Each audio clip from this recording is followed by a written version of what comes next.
what we're saying here is you already know a ton. You already know a ton about the employees within your organization.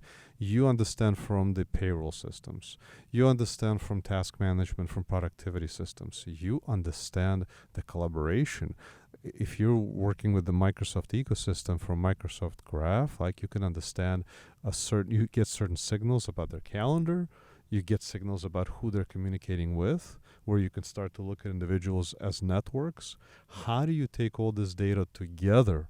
Right? I mean, maybe you want to add some color because I think it's important to understand data in Future of People initiatives is the convergence of business data, right, with employee data of what you already know about them. Well, and that's actually so interesting. Microsoft Viva, right, has this ocean of information that could potentially be useful. But because it's not connected to all other types of data that organization, you can connect some, but at the end of the day, it's living in its own kind of system. So it provides a lot of reports, but a lot of customers that we talk to, they're like, we can't put it in the context. So I think it introduces a lot of selection bias, right? I can come up with hypothesis and then go through hundreds of metrics in Microsoft Viva and pick and choose the ones that I think would help me make my case, but that's really not a scientific and systematic approach, right? But that's what a lot of customers are saying. If I could take that data, layer it over my timesheet data, layer it over my, if it's some salesperson, right? Layer over the sales performance, quota attainment, trainings, all other things that I know about an employee, I'm gonna get a really meaningful type of insight. Whereas when I'm looking at silo, I'm going to be able to answer the questions that I already have, but I won't know which questions to ask. I mean, and I think it'd be really cool if we even point out a couple examples. The first time I saw in Viva Insights, the ability to see who your influencers are, right?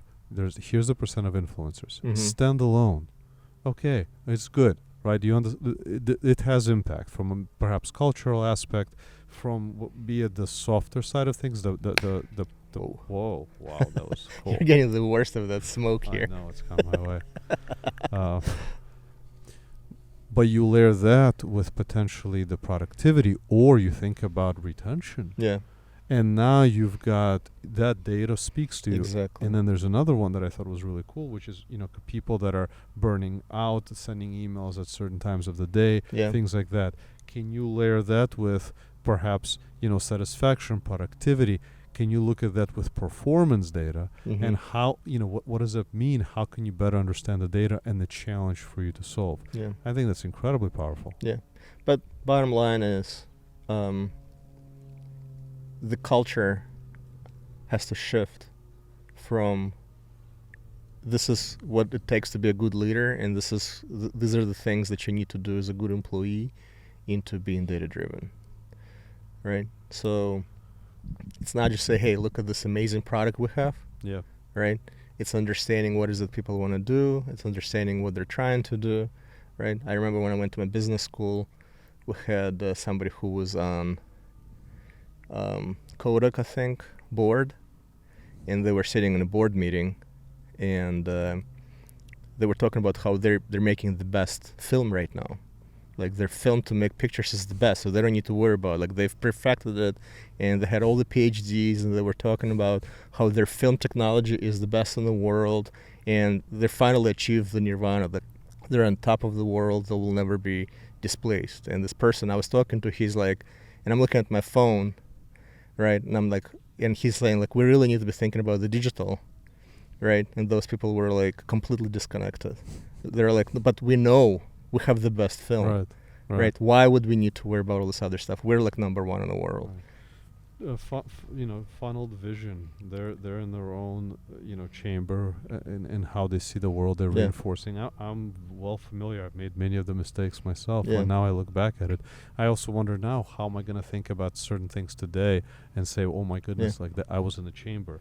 But so we've got two. We just talked about success from activities to business outcomes, decisions from intuition to data-driven, communication. You already talked about this a little bit, command and control to hyper-personalized. Yeah. right? The idea that now that you're looking at data, you now have the ability to communicate with them, not small detour that I think is important for this context.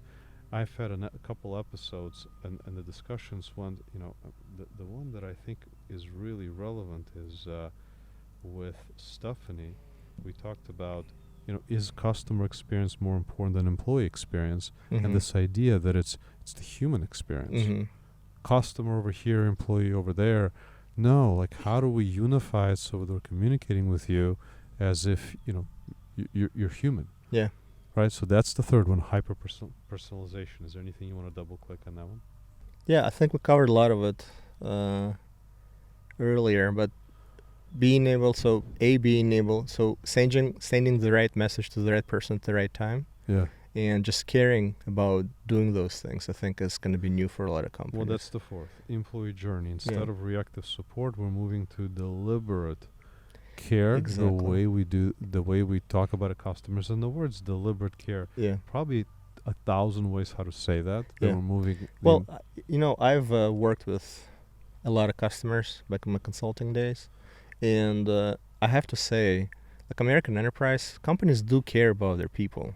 When you have a problem, a lot of times you will find companies, they deeply care about employees and they want to provide the help, support, and have the structures in place to support it.